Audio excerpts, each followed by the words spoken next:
Hello friends, this is your friend back with a new fanfic. What if Naruto built an ultimate harem with Haku, Yugao, Tsunami, Mikoto, Shizuka, Tsunade, Hana, Yakumo, Kurama, Temari, Mei Terumi, and Yugito?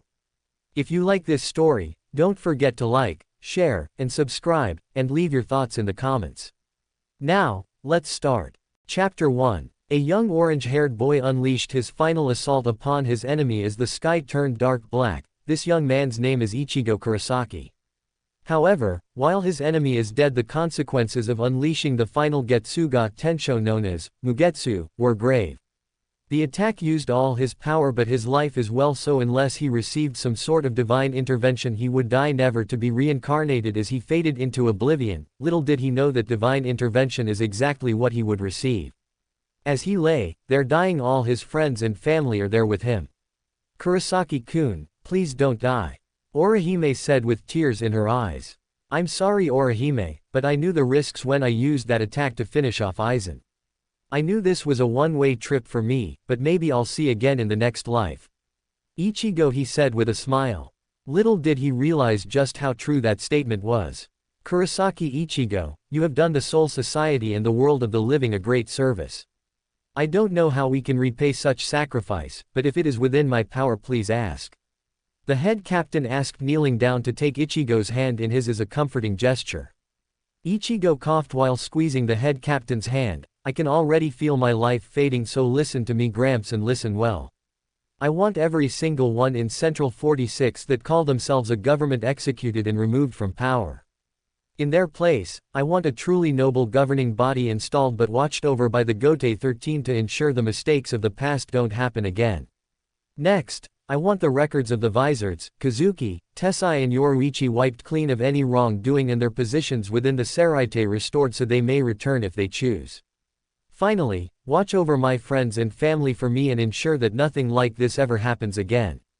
I also want you to pass on my values to the next generation of Soul Reapers. When they graduate from the academy, tell them this, primo genere amicorum D and postmodem, for it is at the core of all my beliefs," he said. "But, what does it mean, Ichigo-kun?"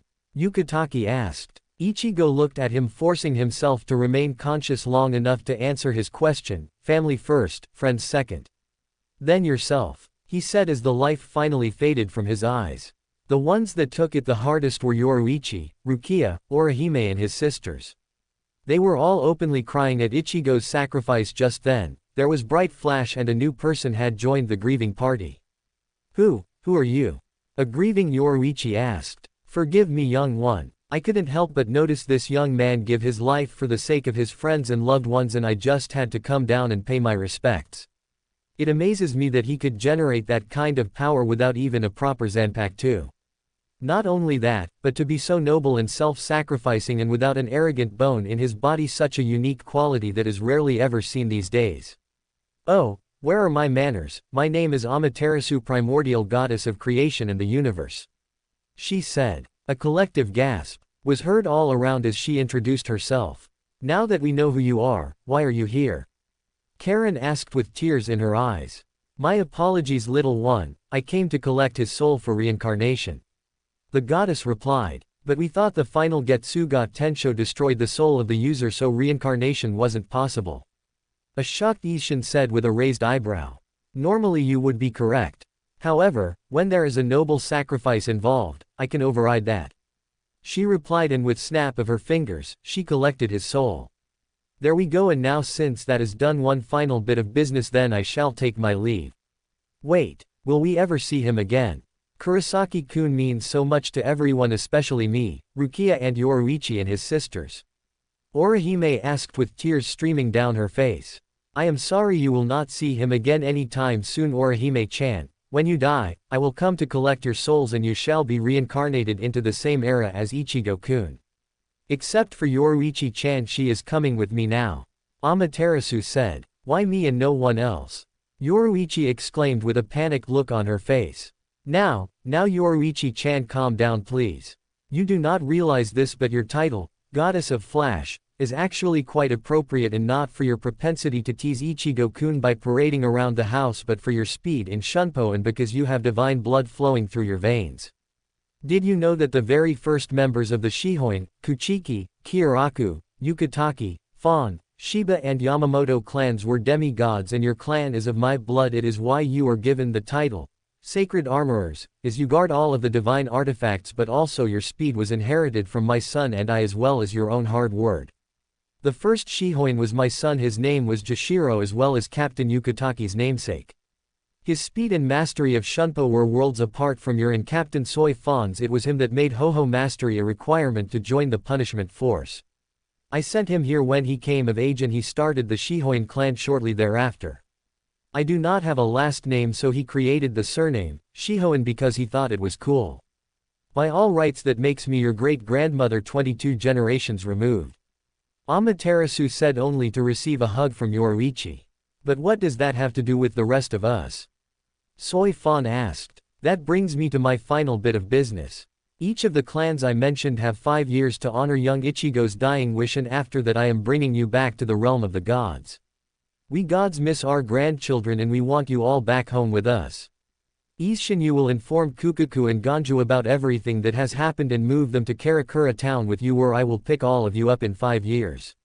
When Ichigo is reincarnated, you cannot be his father, nor can Yuzu and Karen be his sisters, but the 3 of you, Kukuku and Ganju, can adopt him as a nephew or little brother if you wish, so that you can be part of his life.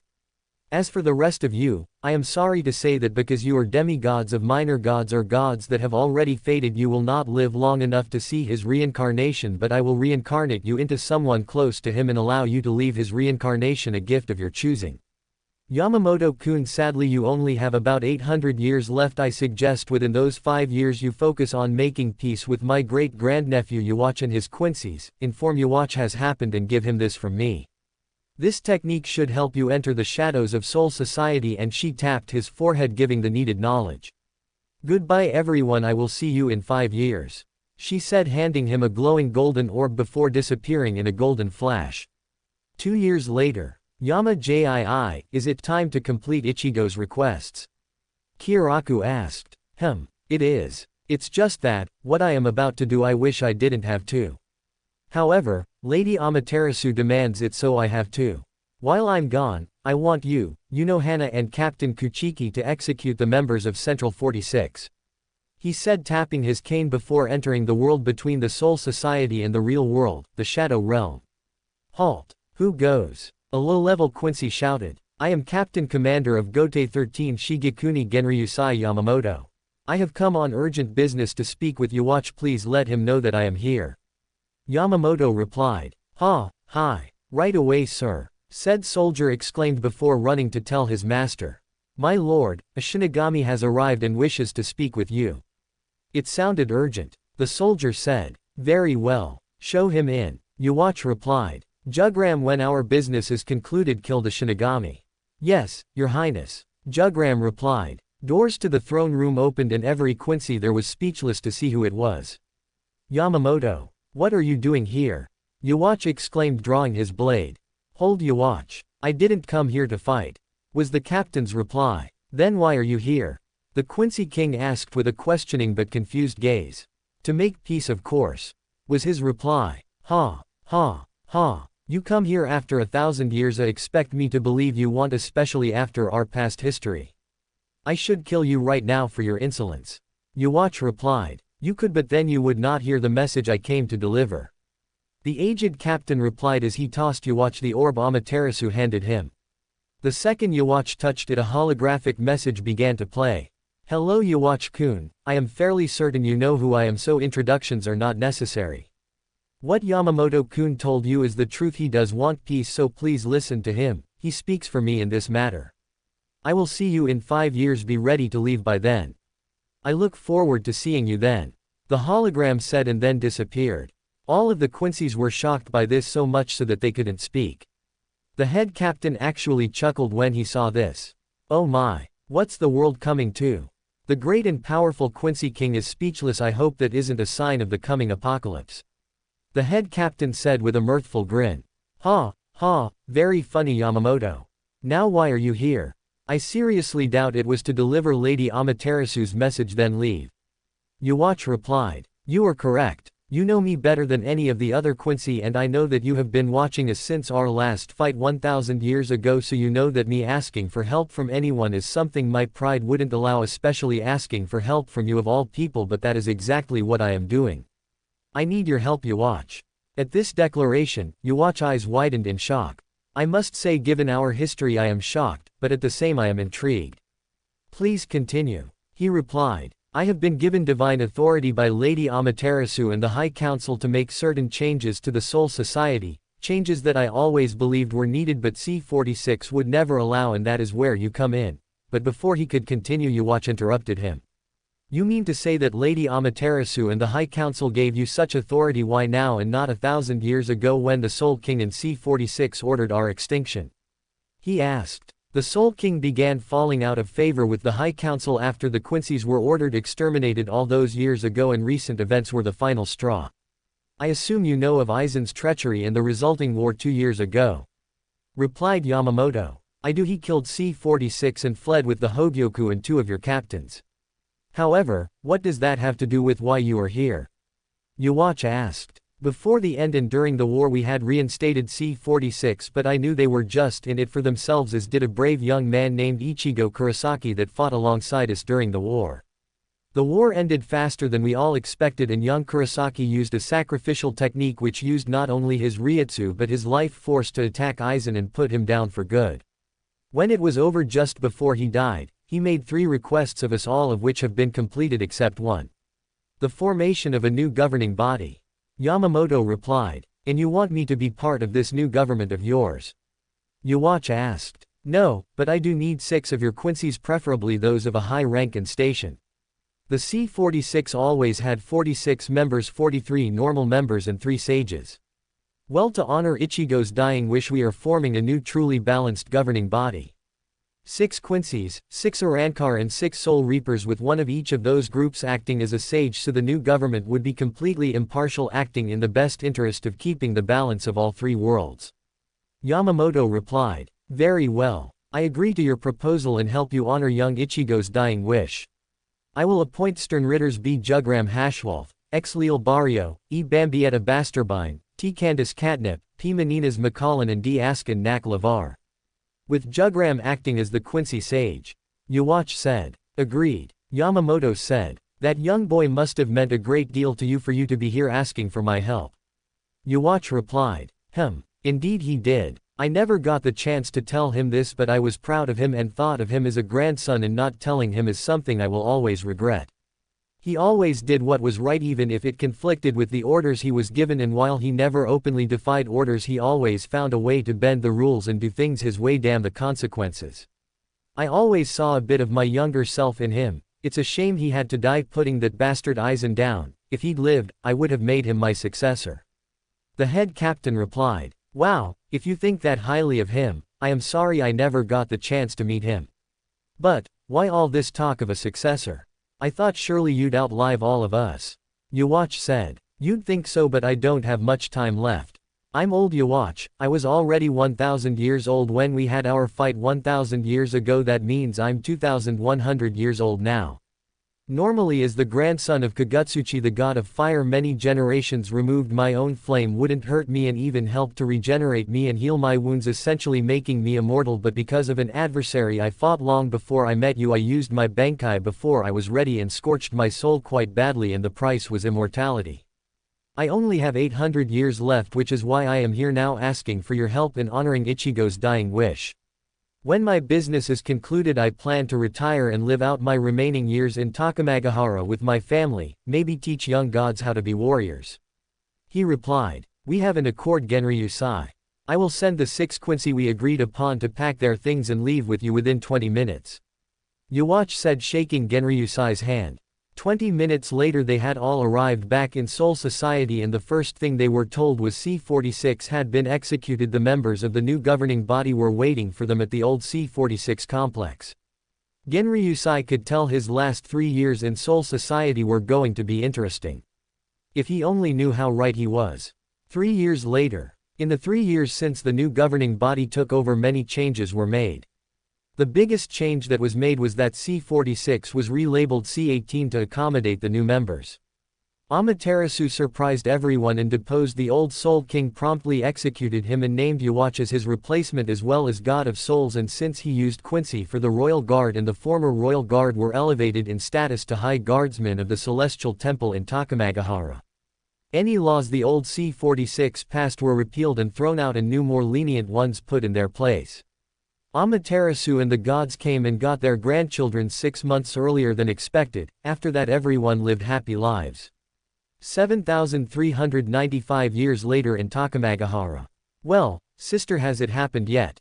Tsukuyomi asked her sister. Yes, it has. That bastard sage has sealed Kagaya-chan and the Jubi in the moon. However, before that he split the Jubi's power 9 ways and created 9 demonic beasts. She replied. So, what are we going to do? Tsukuyomi asked. First, we are going to wait until that fool is dead and then we will get the tailed beasts' help in reviving their grandmother. Amaterasu replied. But Hagoromo Otsutsuki, that bastard sage, has the Rinnegan. He will become a god upon death and not even we can stop it. The moon goddess exclaimed. But that is where you were wrong, sister.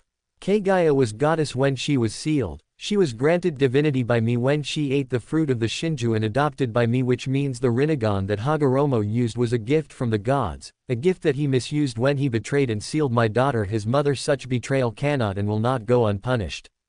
When he dies, he will spend the rest of eternity in our sister's cold embrace and there is nothing he can do about it. Amaterasu replied. 80 years later. Ah. It only took 80 years, but I finally died and became a god thanks to my Rinnegan. It is a shame those foolish gods and those idiotic Biju have no idea what I have planned. Akane and her siblings have no idea I was just using them as a means to an end. When the child of the prophecy is born, I will finally make my move and change the heavens in my image, and that fool Yhwach and the Soul Society will not stop me. Hagoromo said. Just then he felt a presence behind him and immediately he knew who it was and his eyes went wide. Amaterasu-sama, Tsukuyomi-sama, Shinigami-sama, Susanoo-sama, Yhwach-sama, what do I owe the pleasure of your visit? He said. Oh, you mean you don't know why we're here? Yhwach questioned. Indeed, it seems strange for someone touted as a prophet not to know. I think he was just faking it all these years. Susanoo said, making Hagoromo sweat. I agree, I mean it does seem strange for someone with the Rinnegan, an eye gifted by the gods said to be able to see the past and the future, enable the bearer to have an affinity for all the elements and revive the dead, that very someone should know why we're here instead of playing dumb thinking we didn't see what he did. Amaterasu said. An ignorant little twat like you used the eye we gifted you to seal his mother, my daughter, away. She exclaimed as tears streamed down her face. You have betrayed us and used your gifts against the gods, such an act will not go unpunished. Tsukuyomi said. What do you mean? I did the gods' bidding and sealed away a great evil and you dare accuse me of betrayal? He shouted as he tried to defend himself. Yes, we do accuse you of betrayal. And for that your divinity will be stripped from, and I have come to collect you and take you to the underworld for all eternity for your sin against us. The Shinigami said as Amaterasu snapped her fingers and turned Hagoromo into a regular soul. And Shinigami then waved her hand and sent to the underworld to be tortured for all eternity. 20 years later. It has been 20 years since the Hagoromo was stripped of his godhood and sealed away in Yomi, and now the gods stand before 9 fully grown tailed beasts, showing them their memories of Hagoromo's conversation he was having with himself. That is what we heard saying to himself right after he died. Now we need your help to right the wrong he perpetrated against my daughter and the Jubi. Amaterasu said. What would you have us do? Akane asked. Simple, I want each of you to give us a portion of your energy so that we may revive the Jubi and separate my daughter from her. That is all, nothing more and nothing less. The sun goddess replied. The Biju agree and poured their energy into a giant ball which was then amplified and fed to the husk that was the Jubi. After a few moments there was a bright flash and before them stood the Jubi in all her demonic glory, and next to her stood a beautiful woman with white hair that went to her ankle and 2 horns sticking out of her head, one on either side. You all know what Kagaya looks like, so I won't rehash that, as she looks the same as in canon.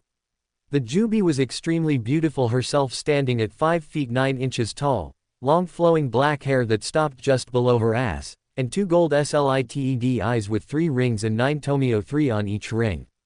Both women looked up to see where they were, and to their surprise they saw the other Biju and the gods. Ama-chan, Oka-chan. Both women shouted as they gave Amaterasu a hug which she gladly returned. Hello Kikyo-chan, Kagu-chan, it is good to see you again, especially considering what that idiotic sage did to you. Amaterasu said. Kagaya, Kikyo, these are the Biju, they helped us rescue you from your confinement. Go on you lot, introduce yourselves. She said, pointing to the 9 Biju. I am Shukaku, I am Mitabi, I am Isobu, I am Son Goku, I am Kokuo, I am Seiken, I am Chome, I am Yuki, and I am Akane. They said, introducing themselves. Thank you for helping to revive us Kikyo-chan and we really appreciate it. Kagaya said with a smile as the Buju smiled back. Kagaya-chan, I have good news for you as well as Kikyo-chan and Akane-chan. Maybe Mitabi-chan and Shumei-chan too. Amaterasu said. What do you mean? Her daughter asked. During the time the other gods and I were waiting to free you and Kikyo-chan, I had a vision of a prophecy, a child of prophecy. This child will be of your blood and another shinobi, and both he is destined to change the shinobi world for the better. This man will claim to love you and then betray you, but before doing so he will give you 2 children, a boy the child of the prophecy and a daughter. The daughter you will raise separately to protect her, and the boy will stay in the village of his birth where you will leave instructions for him to be treated like a hero by the village. That request will be ignored and he will be treated like a pariah and beaten severely behind the back of the Hokage for being the container of Akane-chan, until during a particularly savage beating he will activate his bloodline and taken to his home where he will meet his grandmother and grand-uncle from his father's side of the family and taken from the village to train. However, between the time of his birth and the day he leaves the village he will be gifted with many blessings to help on his journey. He will possess many bloodlines as well as many zanpaku too. He will also be arranged to marry the Nibi, Nanabi, Kyubi, Jubi, and my granddaughter Yoruichi Shihoin, as well as 2 very beautiful Kages and many others. However, before that day comes, I will send you to the human world to pose as an orphaned human girl. I will reverse your aging and seal your memories until the day your children are born. You will still be a goddess, but you will know nothing of your own heritage until the day of the Kyubi's attack and your children's birth. Then on that day your memories of your true self will be unsealed. 2587 years later, 13 before current timeline. Hokage-sama, the Kyubi is attacking, we need to seal it. Random shinobi said. I know, but we have to wait for Minato. Hiruzen, what's the situation? Minato asked. The Kyubi is attacking and we need to seal it. Okay, I'll seal it inside my son, he is the only one available as Kushina has yet to give birth to my daughter. Okay, Minato, but hurry. Little did Minato know that Hiruzen and Jiraiya had known about the prophecy as the toads had told them, and neither they nor the toads ever told Minato as he had developed behavioral oddities that made them not trust him with that information. Minato stood before the gates of Konoha, went through some hand signs and said, summoning jutsu. Before him stood Gamabunta in all his glory. Minato, what do you want, brat? Bunta said. I need your help with sealing Kyubi. You want me to fight that thing? Are you crazy? Gamabunta-sama, I only need you to keep it busy while I prepare the sealing. Alright brat, but make it quick. Bunta yelled. Minato disappeared in a yellow flash and moments later appeared with Kushina next to him and began the process of summoning the Shinigami. Summoning jutsu. Moments later a blue ethereal being appeared on the battlefield. What do you want, human? He asked. Shinigami-sama, wish for you help me seal the Kyubi in exchange for the soul of my wife and unborn daughter. He exclaimed. Ha, ha, ha, Minato, you fool, do honestly think my own aunt would willingly let you sacrifice me to seal the Kyubi? You're ever dumber than you look. Kushina said as she walked over to the Kyubi and gave her a scroll for her to look at later. What do you mean your aunt? Minato, you foolish mortal, my real name isn't Kushina Uzumaki. My real name is Kagaya Otsutsuki and I am a goddess and the adopted daughter of Amaterasu, the one called Kami. The Shinigami's true name is Yami, goddess of darkness and the underworld, and you have just committed a grave sin against her. Mortal, for your crime against the gods I lay claim to your soul and send you to hell.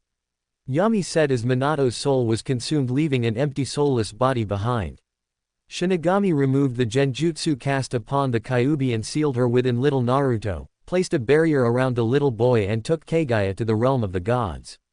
Moments later a root agent showed to try and kidnap the little boy for his master but was struck down the moment he touched the barrier.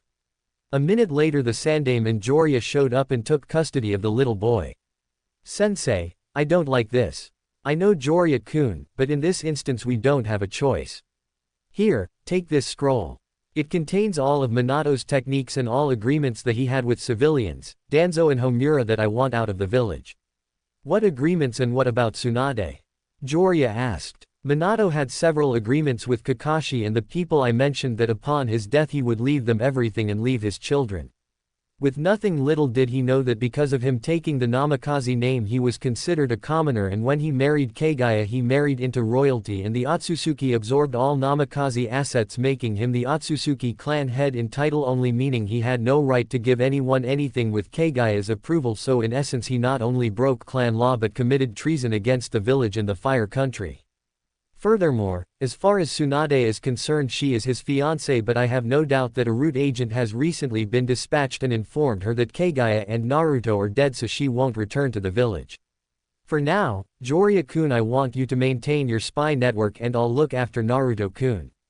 Tsunade will be told the truth when the time is right and not before.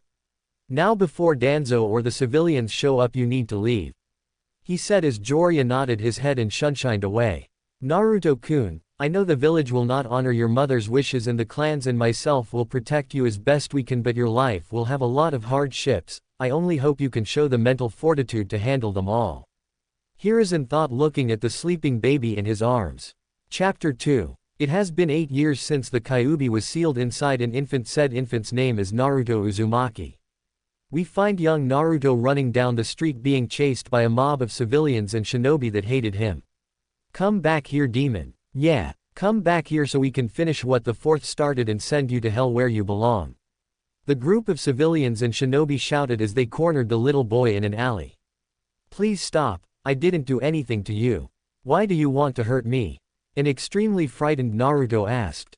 Didn't do anything. You're a murderer. You killed our families and friends and we are going to send you hell, you little monster.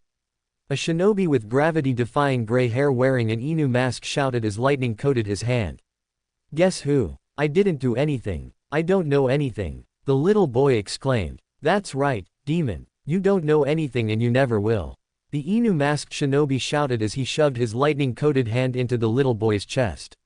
Little did he know that a certain nine-tailed Biju was already healing her host as the mob left high-fiving each other for finally killing the demon. At least that is what they hoped. If they had bothered to stick around, they would have seen his body begin to glow as his bloodline activated. Naruto's mindscape. Naruto found himself in a dark place with water that was ankle-deep and he immediately thought he was dead. His ears perked up because he heard someone crying, so he followed the sound till he found its source. Hello. Are you okay? He asked as he heard her crying but couldn't see her. Naruto-kun, I am so sorry for what I did to you. She said, what do you mean what you did to me? He asked. She came into the light in her human form. She was beautiful with 9 red fox tails, piercing red slitted eyes and long red hair. She was 5 feet 8 inches tall, long slender legs that went on forever and stood there stark. Naruto immediately blushed at what he was seeing. He liked it and she knew it as she was also blushing a new shade of red. Can you put some clothes on? Naruto asked as he turned around to let her do so. Is this better, Naruto-kun? She asked. He nodded and asked, who are you? My name is Akane and I am the 9-tailed fox and the reason for your life up to this point. Kyuubi. Naruto exclaimed in fear. I thought the Yondaime killed you. No, Naruto-kun, the Yondaime didn't kill me as you can't kill a being of pure energy. Naruto-kun, do you know anything about your family? She replied. No, every time I ask Jiji or Kaharu Ba-chan they tell me they don't know. I know they're hiding something from me, I just don't know what. He replied. Indeed, they are. However, things concerning my attack on the village 8 years ago have been hidden from you and the general populace. She said, but why would they hide things from me and everyone else? He asked. Over the next few hours she told him everything from the attack 8 years ago to her being one of his future brides and what his bastard father tried to do to both him and his mother. And like she predicted, he was more than a little pissed, but the anger wasn't directed at her, his mother or his Jiji and Ba-chan, but solely at his father and his co-conspirators. He reached up to remove the seal tag on the front of the gate when someone grabbed his hand and pulled him away.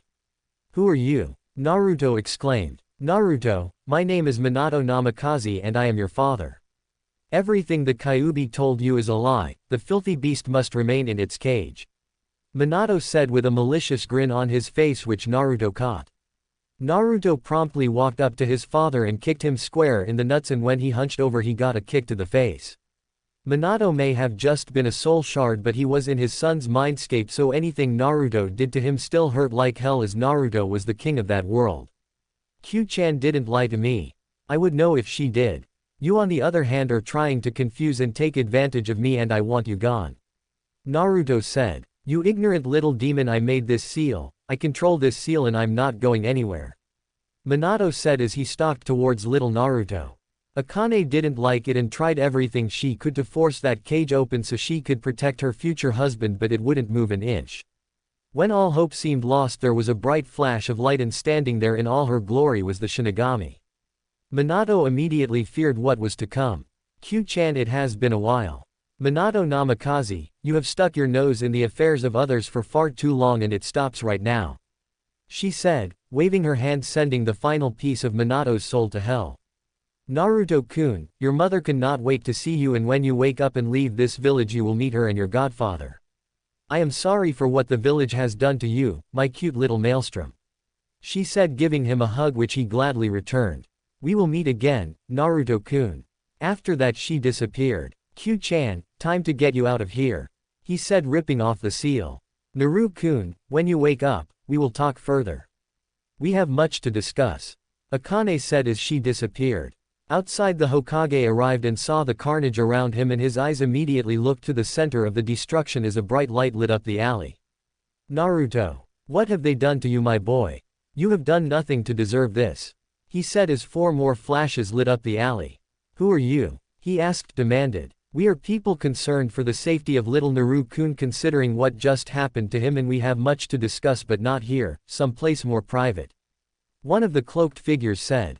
Fine, we will go to my office and talk there, Hiruzen said as his Anbu and the cloaked figures disappeared.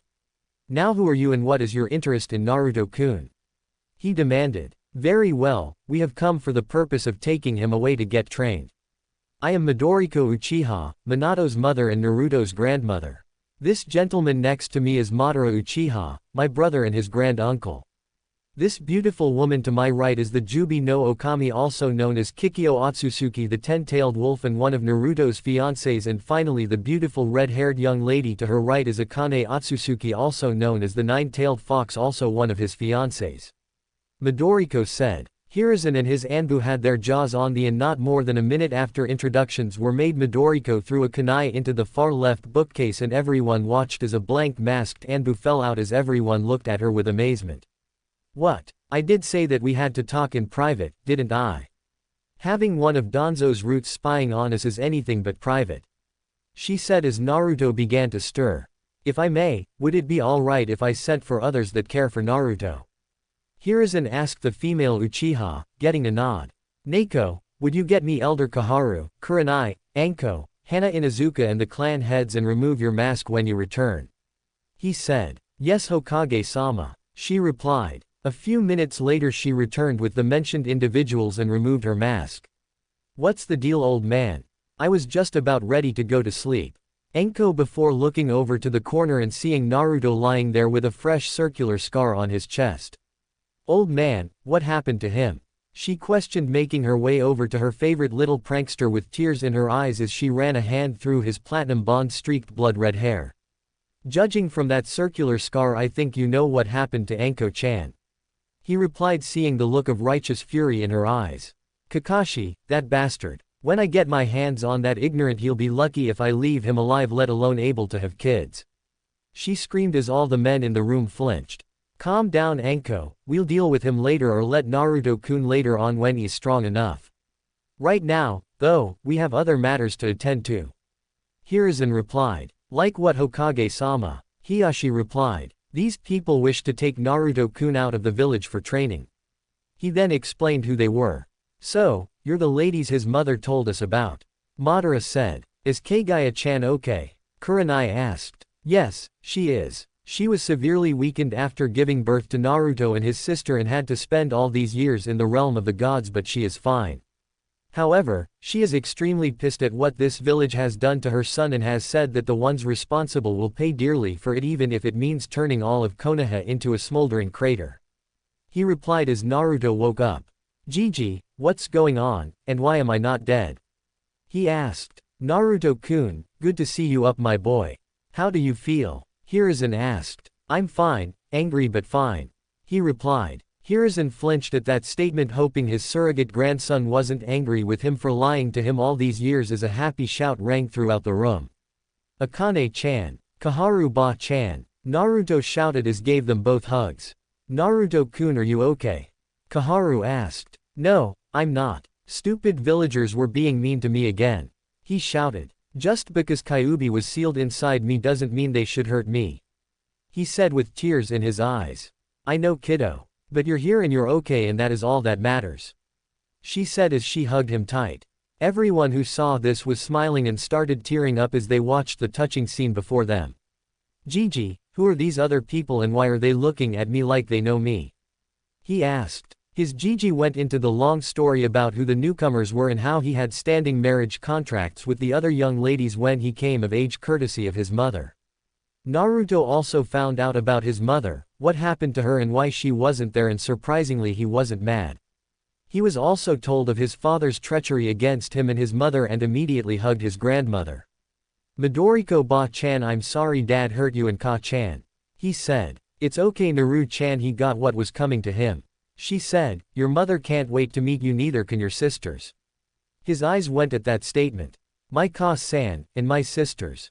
Yes, here's a picture. She said, pulling him into her lap as she showed him a picture.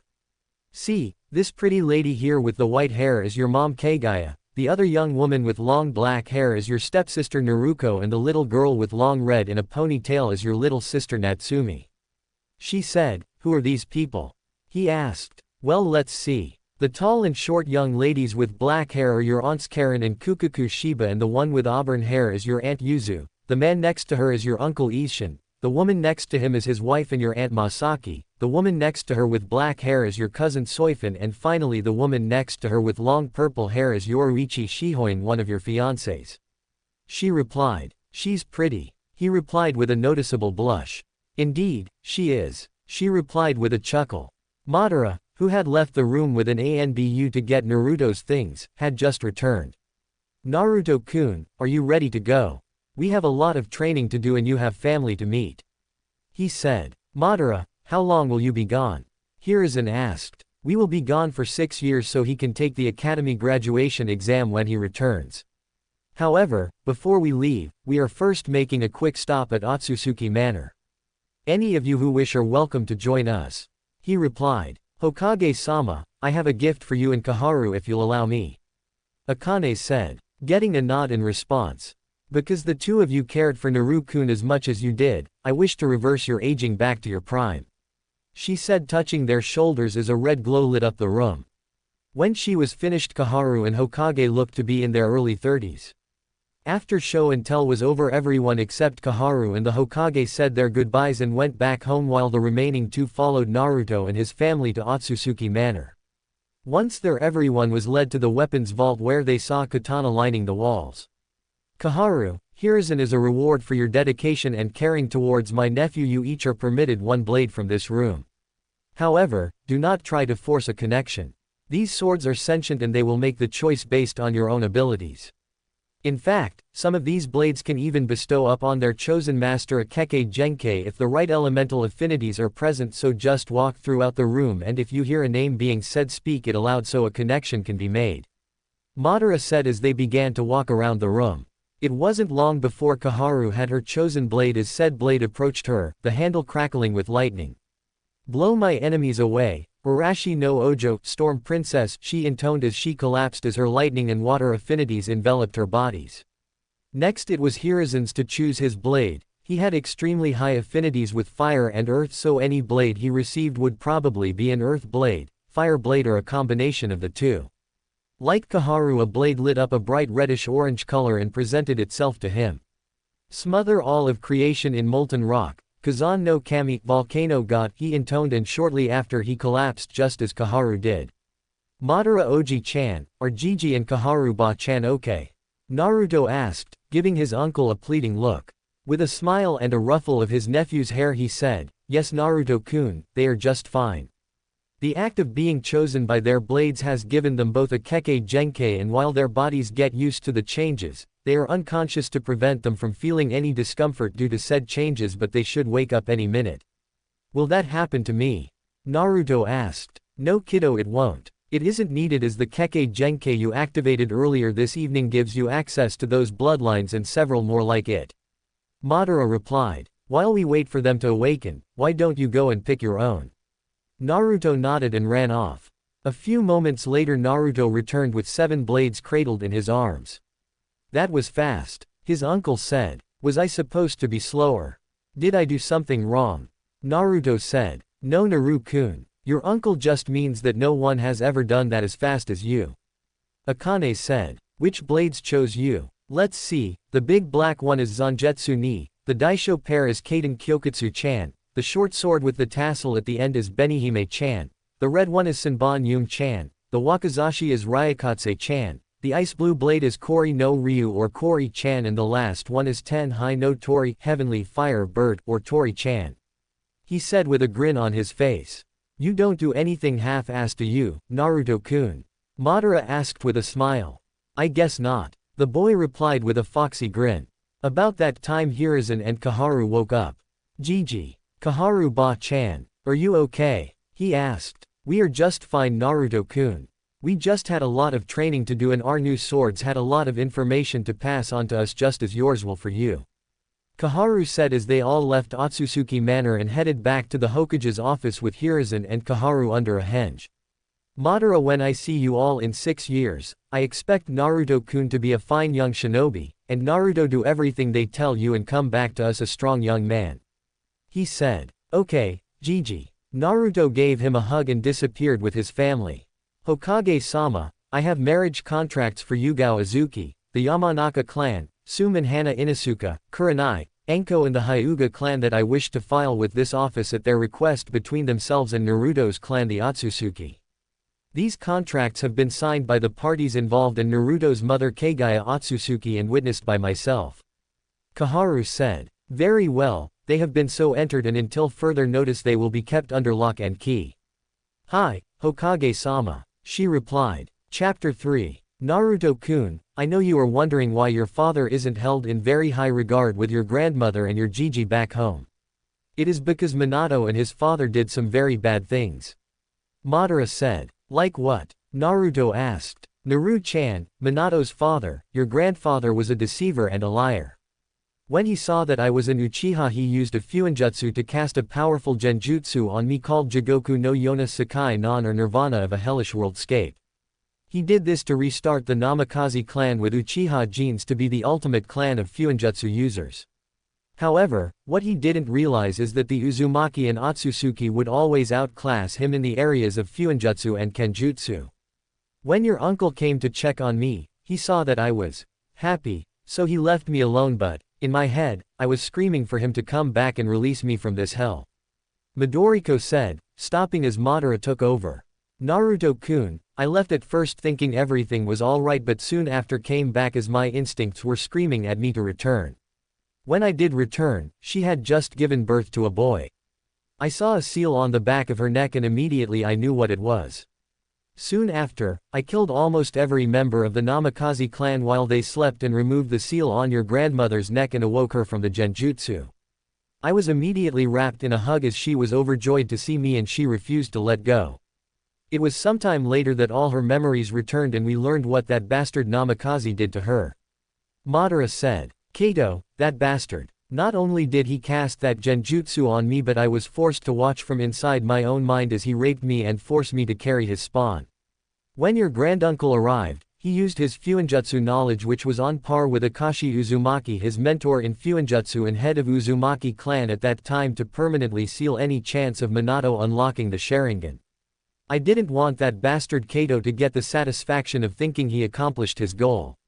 And so, after carrying Minato into the house and putting him into his crib, my brother and I left a note for Kato's parents detailing everything that happened and left the little bastard for them to raise. It was years later that I learned that Minato had married your mother, and needless to say I wasn't surprised what he tried to do when sealing Akane-chan. She said, "What did he try to do?" Naruto asked. "The little bastard tried to use your mother and your unborn little sister as sacrifices to the Shinigami for sealing Akane-chan into you. That didn't go over too well with the Shinigami, who is by the way your grand-aunt on your mother's side, and the goddess Amaterasu is your grandmother, speaking of whom," she said as a bright flash lit up the clearing. Before them stood Kagaya, Amaterasu, Tsukuyomi, Susanoo, Inari and Jiraiya.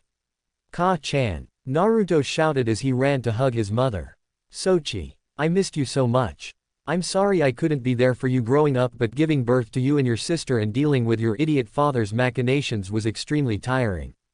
But enough of that, I have some people I want you to meet," she said. "This is my mother Amaterasu, goddess of the sun and universe, or Kami as humans call her. She is your grandmother. To her right is the goddess of the moon, my aunt, and your grandaunt Tsukuyomi. To her right is my uncle and your granduncle Susanoo, god of storms. To his right is our cousin, god of foxes, fertility and learning, Inari, and to his right is your godfather Jiraiya, the toad sage."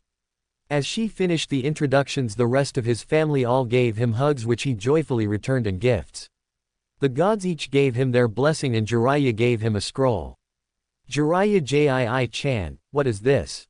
he asked. "That kiddo is a scroll-filled jutsu scrolls and you idiot father's signature techniques, all of which I will teach you and your sister, also the toad summoning contract for both of you to sign if you want," he replied with a warm smile, only to receive a hug in return from his godson. "Thank you, thank you, thank you," was Naruto's excited reply. "You're welcome, kiddo. Now let's get to Uzu so you can meet your sisters, your fiancé Yoruichi, and start your training," he said as they all conversed and talked about his training and what expected of him both during and after. As they walked into Uzu a week later, they were in awe at what they were seeing. 3/4 of Uzu was still in ruins, but the remaining fourth was a huge compound with training grounds and a massive jutsu vault. All in all, the whole thing was so big that the Uchiha and Hyuga compounds could fit inside comfortably.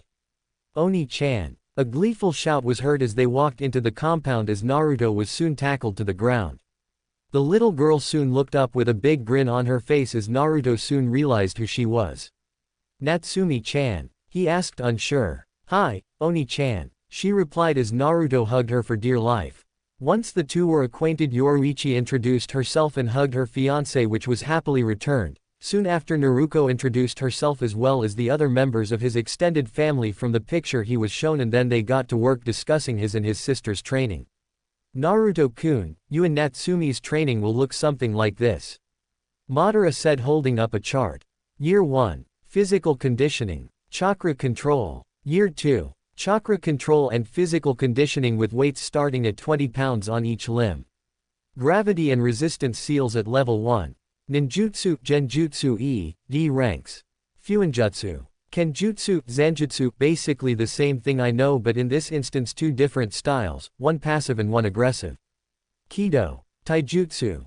Hakuda. Ho-ho. Zanpakuto Communication 101. Year 3. Start using shadow clones while training, no more than 500 clones. Chakra control and physical conditioning with weights 40 pounds on each limb. Gravity and resistance seals at level 2. Ninjutsu, Genjutsu E.D. and C ranks. Fuinjutsu Intermediate. Kenjutsu, Zanjutsu Intermediate. Kido Intermediate. Taijutsu Intermediate. Hakuda Intermediate. Ho-ho Intermediate. Zanpakuto Training for Beginners Original plus 6 clones. Year 4. Training using shadow clones increased from 500 to 1500. Chakra control and physical conditioning with weights 80 pounds on each limb. Gravity and resistance seals at level 4. Ninjutsu, Genjutsu E.D., C and B ranks. Fuinjutsu Intermediate. Kenjutsu, Zanjutsu Intermediate. Kido Intermediate. Taijutsu Intermediate. Hakuda Intermediate. Ho-ho Intermediate. Zanpakuto Training Intermediate Original plus 6 clones.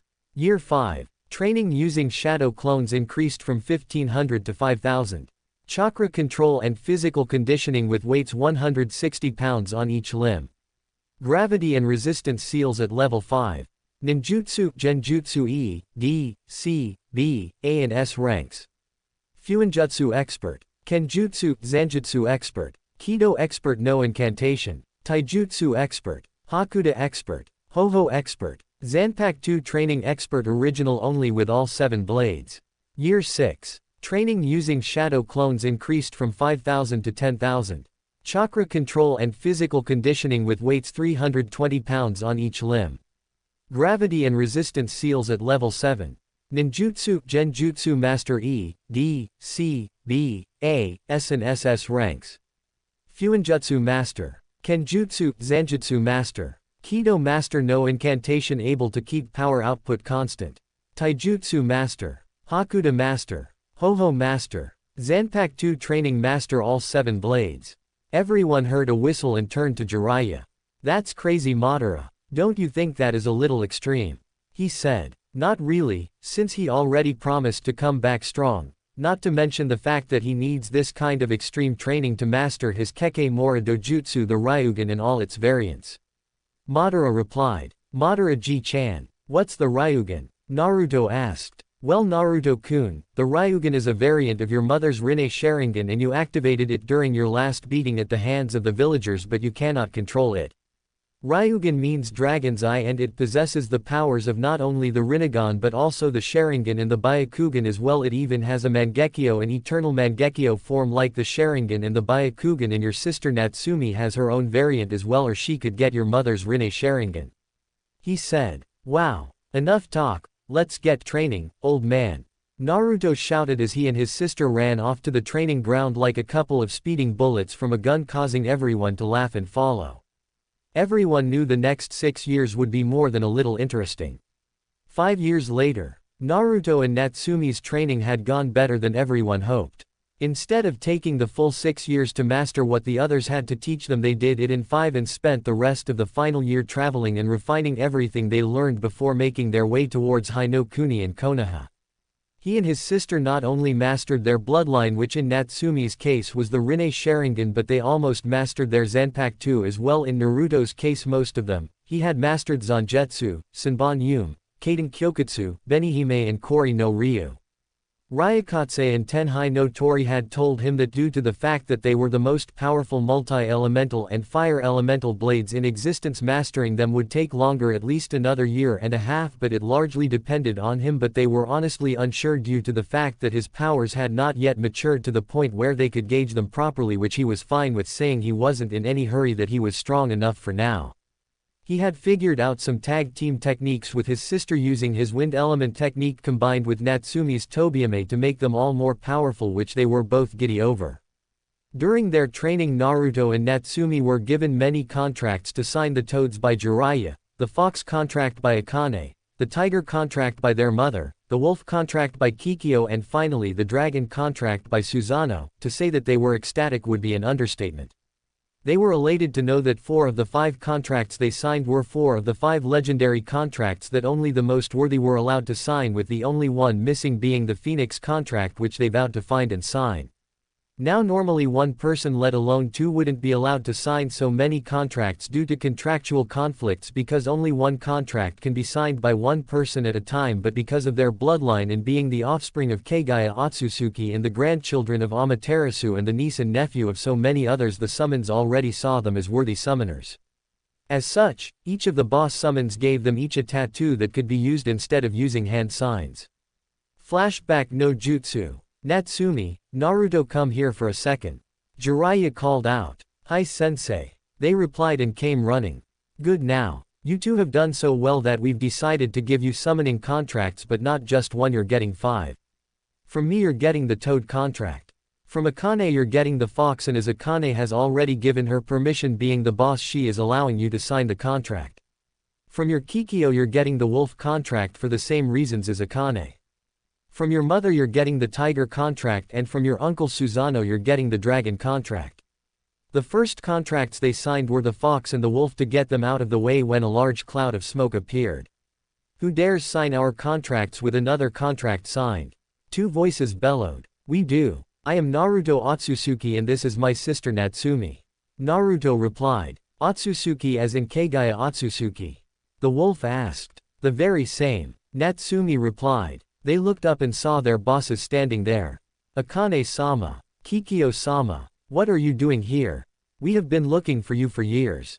They shouted. Well, I was sealed in the moon for about 20 years with Kagaya-chan and then released by the gods and then spent the rest of that time with them in their realm after being given the title and rank of wolf demon goddess, so now I am passing down the title of boss of the wolf summons clan to Uchiharu, as I can't be a summons and a goddess at the same time, so I will be living with my future husband from now on. Kikyo said as the young nine-tailed wolf grew her 10th tail, smiling happily at her former leader. The same could be said of me, Azami, as I was given an immortal flesh and blood body so I could have a fresh start with my future husband, and when Naru-kun decides to stop being a shinobi, he and his sister have a standing invitation to become gods if they choose.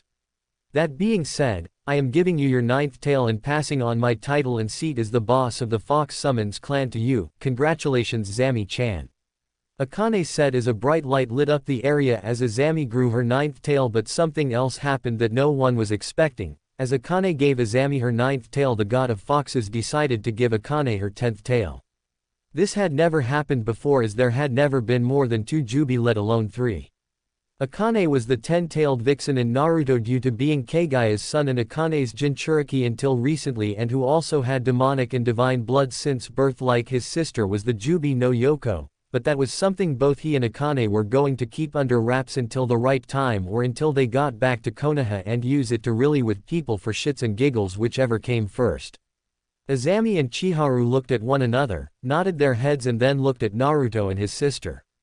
Naruto-kun, Natsumi-chan, we have been without a decent summoner for so long, so we will allow this, but do not dishonor us with the same arrogance as that bastard Izuna Uchiha. He tried to control us into attacking innocent people, and when that happened we severed all forms of contact with the human world.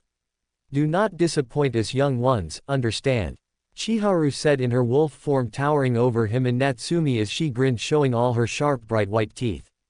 Kozo, kid, boy or brat, understand this: if you or your sister attempt what he did, you so much as think about doing it, and we find out we don't care whose husband or sister-in-law you are, not only will we sever ties with you, but we will kill you, chop you into little pieces, and take you back to 5-Den Mountain and feed you to our children, understand? Azami said, doing the same as Chiharu. Yes, we understand. However, the two of you should understand that after the kind of life I've had, I don't take kindly to threats. He said as his spiritual pressure flared to life, weighing down on them. That being said, if you so much as touch anyone I care about for any reason, I suggest you tunnel yourself into another dimension to hide, because nothing short of that will keep you safe from me. He said, with Natsumi nodding her head in agreement. All right kids, you pass. Chiharu said. What? Naruto and Natsumi said, confused. You passed. You see, Naruto-kun, after our problems with Izuna, we didn't completely cut ourselves off from the human world, but we did hide our contract somewhere only the bosses or the gods could find. And after that we came up with a plan to test the next summoner to see if he was worthy, and judging from the look in your eyes when you threatened us, we saw that you cared more for your precious people than yourself, therefore we find you worthy of being our summoner. Summon us if you need help. Good luck, Naruto-kun. Azami said before she and Chiharu went back to 5-Den Mountain. After that he and Natsumi signed the remaining 3 contracts and were given various tests they had to pass to be accepted as summoners. For the toads it was a test of resolve. For the tigers it was a test of courage. Finally, for the dragons it was a test of intellect. All of which he and his sister passed with flying colors. Now we find our heroes and their loved ones on a road headed towards Takigakure, as they had to pass through Waterfall Country to get to Hai no Kuni and Konoha. About 10 miles outside of the village they saw an explosion and heard a woman scream. Naruto and Natsumi run towards the sound and are stopped by 2 Taki Anbu. Halt! Leave this area at once. The business of our village does not concern outsiders. A Taki Anbu said. You are beating a young girl, so we are making it our business. Naruto and Natsumi said, drawing their blades. You have 5 seconds to stop what you are doing and back away from the girl, or I will kill you. Natsumi said. TCH, get out of here, you demon lovers. The Anbu shouted as he drew a kunai and rushed the 2 demonic twins. You got that wrong, we aren't demon lovers, we are demons, you ignorant fool. Naruto said as he and Natsumi revealed their demonic features. Naruto showed that he had blood red ears and 10 fox tails with platinum blonde tips. His sister Natsumi had platinum blonde wolf ears and 8 tails with purple tips. Well, look here boys, more demons for us to kill. Hold still, freak, I will try and put you out of your misery as slowly and painfully as possible. Then the boys and I will have some fun with your women once we are done breaking them, they will be our personal toys. The Anbu said. Now anyone that knew Naruto knew that was something that you just didn't say in front of him. Oh no, here we go, you really shouldn't have said that. Yoruichi said. Why not, babe? You are gonna be my woman after we kill these 3 demons. A random Taki nin replied. I doubt that. For one thing, I can tell by your posture and how you carry yourself that you like your friends or that has never had a real woman before, so I know for a fact that you could never satisfy me. Naruto-kun has many times and it felt so good. Yoruichi replied with a lustful grin as she hugged Naruto from behind. Naruto stepped forward, unsheathed his blade and said, Okiro, Benihime. You idiots will not live past today. He said and vanished only to appear a few seconds later sheathing his blade with a click as 3 of the Taki nin all fell to pieces. Snap, Tobiame. Natsumi said, releasing her blade and launching a fireball at the 3 remaining Taki nin.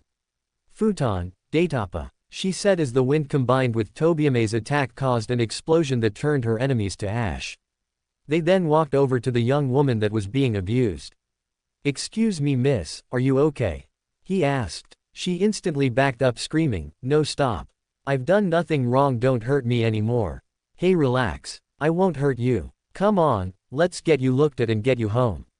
He said, holding out his hand as she timidly took hold of it and him in a strong embrace, shaking the entire time. He took her to his mother so she could be healed. Ka-chan, can you help this young woman? She is a ninja and her comrades were beating her for fun. Of course, Sochi. Now come here dear and lay down. Kagaya said as she began to heal her. Tell me, young one, what is your name? My name is Fu, she said. Well, Fu-chan, as soon as we get you healed, we will get you home, okay? She said. No, don't send me back to Taki anywhere but there. She said with fearful tear-soaked eyes. Tell me, Fu-chan, did they hurt you in Taki? She asked. They did more than just hurt me. She said looking down at her crotch. Fu-chan, did they rape you? Midoriko asked as Fu nodded and began to cry. Our village leader, a man named Shibuki, told the villagers they could do whatever they wanted to me. The bastard even took his own turn, but thanks to Shumei-chan the damage was reversed, my hymen restored and the pregnancy was aborted before the fetus even had a heartbeat. Fu said. Excuse me, Fu-chan, I'll be right back. Midoriko said. A few moments later Midoriko found herself standing in the middle of Taki. Can I help you, stranger? Shibuki said. Yes, you can die for me. Collaboration Kaden, Mijin Bunri, particle separator. She said, jumping into the air and launching a ball the size of a softball at the center of Taki before using flash step to outrun the blast. The moment the ball hit Shibuki it exploded with enough force to leave nothing but an empty crater in its wake, wiping Taki off the map. What she didn't know was that deep underground is where the real hidden village was, and what was on the surface was just for show, and everyone she killed were nothing more than blood clones, so in the end she basically destroyed an empty village which would be rebuilt in the coming months. Chapter 4. After Naruto and crew left Taki, they passed through Tanzaku-gai. It was then that Jiraiya glimpsed someone he hadn't seen in years. Nay, Jiraiya-sensei, is something wrong? Naruto and Natsumi asked. See that woman over there? The one with the long blonde hair and wearing the green haori. He asked only to receive a nod from his students. Well, you see, that woman is Tsunade. She is one of Naruto's fiancées and she thinks he is dead thanks to Danzo Shimura sticking his nose where it doesn't belong. He replied. What happened, sensei? Naruto asked. Well, Naruto, the day you and your sister were born 14 years ago a lot of information came to light, mostly concerning your father and his machinations concerning the two of you.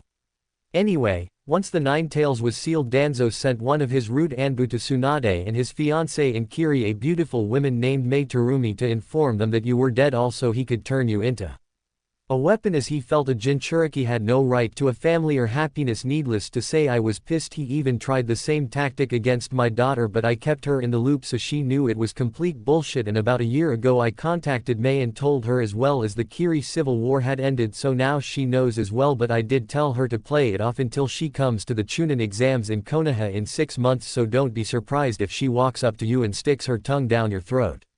Now, if you'll excuse me, I must also inform a certain slug princess, no doubt she will be pissed. He said. No, Mei will not be Mizukage. I am giving that title to Zabuza. Tsunade. Jiraiya shouted, getting her and Shizune's attention. Jiraiya, what the hell are you doing here? If the old monkey wants me back in Konoha, the answer is no. That place has taken too much for me to return now. She said. Tsunade, I'd be lying if I told you he didn't want you back in the village, but that isn't why I'm here.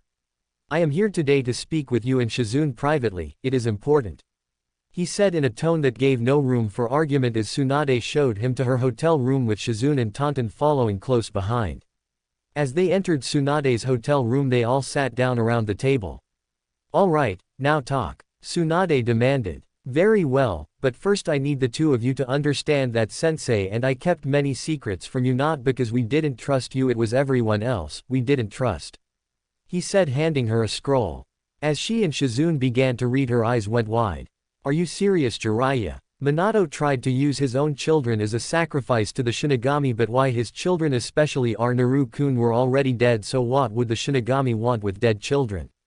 Unless, she stopped as she and Shizune looked at Jiraiya. The answer they both had hoped for could be seen in his eyes. That's right, Tsunade. Naruto, Natsumi and Kagaya are all very much alive. However, before the two of you blow a fuse, neither Sensei nor myself sent those Anbu to tell you they died. That was Danzo and Homura's doing, and the only reasons we didn't tell you until now were because we were protecting you from them, and every time we found you, you both went off the grid less than 12 hours later. Do you have any idea how irritating it is trying to find someone that doesn't want to be found? He said, only to receive a tear-filled hug from both ladies. So, are they here with you? They asked, overjoyed to see Kagaya, Natsumi and their mutual fiancé. Indeed, they are in a shared hotel room in the next hotel. He replied as they tried to run him over to get to him. Wait, you don't know which room?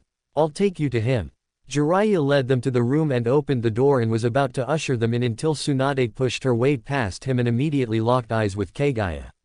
Kagu-chan, she and Shizune said with tears in their eyes, and with speed no one knew they had both women embraced Kagaya in a tearful reunion. Shish, shish, it's okay Su-chan, Shizu-chan.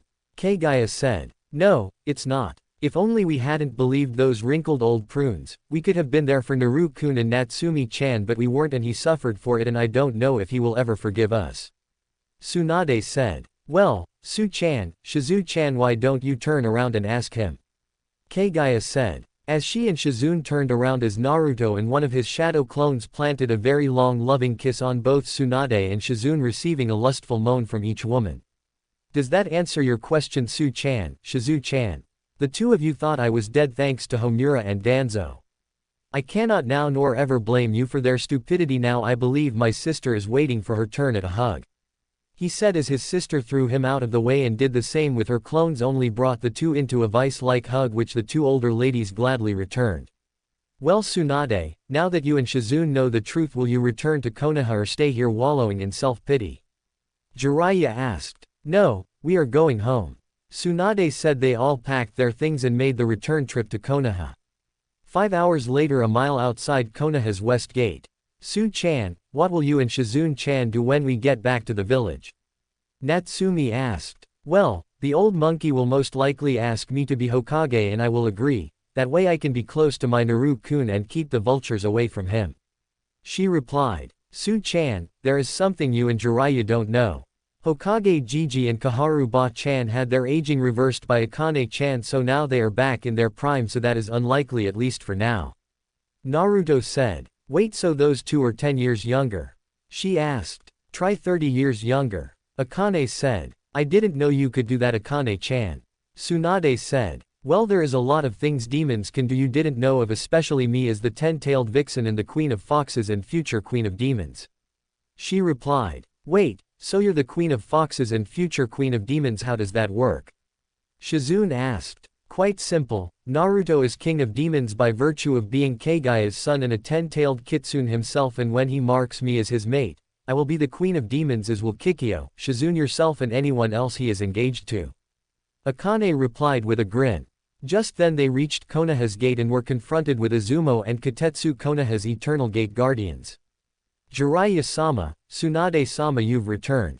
They asked excitedly. Indeed, I have. Inform the Hokage to call a council meeting at once. She ordered. Yes, ma'am. They replied while Madara and Midoriko headed for the Otsutsuki estate. Meanwhile Tsunade, Jiraiya, Naruto, Natsumi arrived at the Hokage's office and saw Hiruzen and Koharu sitting and drinking tea as Hiruzen's clones were doing his paperwork. "Sensei. Koharu." Tsunade exclaimed as she gave the two of them a hug. "Ah, Tsunade-chan, Shizune-chan, you've returned." Hiruzen stated. "Yes, Hokage-sama, we have Naruto-kun and Jiraiya-sama to thank for that." Shizune said. "That is good news, I trust you'll be staying a while then." Koharu said. "Yes, I'm home for good." Tsunade replied. "That's good because after the Chunin exams I am appointing you as my successor. I may have had my aging reversed thanks to Akane-chan, but being Hokage has taken me away from my family for far too long and I need to get back to being a grandfather and a father." He said. "That is all well and good, Hiruzen, but I think you're putting the cart before the horse." Koharu said. "What do you mean?" he asked. "First you and I need to deal with Homura, Danzo and the civilian council." She replied. "You're right, but first things first, Jiraiya, how strong is Naruto-kun?" He asked. "Let me put it this way, not even the 5 Kages and Hanzo the Salamander combined could defeat him at full power. As is, due to a seal given to him by Yoruichi called the Gente Kaijo, he only has access to 15% of his maximum power, but even that much used correctly could take down a high Anbu to low Kage level fighter without much effort." Jiraiya said. "Unbelievable, he got that strong in 6 years." Koharu said. "Less. He got that strong in 5 and Natsumi-chan is not that far behind, give her another 6 to 12 months and she'll be his equal. We stopped their training early and decided to start the journey home. Naruto and Natsumi just used the last year to train and refine what they were taught to the max." Jiraiya said. "Incredible, well, no time like the present. Naruto, Natsumi, I want you to take this note to Iruka Yumino in 201, he'll understand." Hiruzen said. "Okay Gigi, but one thing though. I suggest not pairing me with either Sasuke Uchiha, Negi Hyuga, Kiba Inuzuka and Kakashi Hatake or they will die," he said with cold eyes as a shiver went down the spines of everyone present. "I understand your feelings about them, but restrain yourself, Naruto-kun, otherwise you'll make things difficult for us in the future. Wait until they do something against you, your loved ones or the village, then you can go nuts." His Gigi replied only to get a pout and disappointing nod from Naruto before he and his sister left. Naruto and Natsumi were walking down the hall of the academy when they came upon their destination. "Well, Natsumi-chan, here it is, room 201, you ready?" His asked. "As ready as ever, Ni-chan," she replied as they opened the door to the classroom. "Hello, my name is Iruka Yumino, can I help you too?" the now identified teacher asked as Naruto handed him the note from the Hokage. "Very well, you two, welcome," he said with a smile. "Would you mind introducing yourselves?" "My name is Naruto Uzumaki Uchiha Senju Otsutsuki. I like my family, friends, training, creating new techniques, ramen and dango.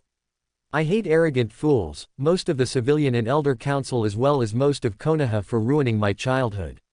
My name is Natsumi Uzumaki Uchiha Senju Otsutsuki. My likes and dislikes are the same as my brother," they said. "Naruto-kun." Ino, Hinata and Satomi Hyuga shouted as they launched themselves at Naruto for a group hug. "Ino-chan, Hinata-chan, Satomi-chan, it'd been a while, glad to know you didn't forget me," he said. "We would never forget you, Naruto-kun, we love you too much," Hinata said, snuggling into his chest. "Yeah, you're our best friend and our fiancé, no way we'd ever forget about you," Ino said with Satomi nodding in agreement. Some of the male students glared at Naruto but kept their mouths shut, all except one. "Hey, get away from Hinata-chan, she's mine," the boy said. "And who are you to say such things?" Naruto asked. "I'm Kiba Inuzuka, the only alpha male in the village, and Hinata is my woman, so get away from her," he yelled. Just as Naruto was about to respond to the insult levied against Hinata, she beat him to it. "Kiba, I am not your woman and I will never be your woman. You are just a filthy mutt that doesn't know his place, stay away from me." Kiba and everyone else was shocked at Hinata's outburst as they had never heard the kind timid girl be so rude before.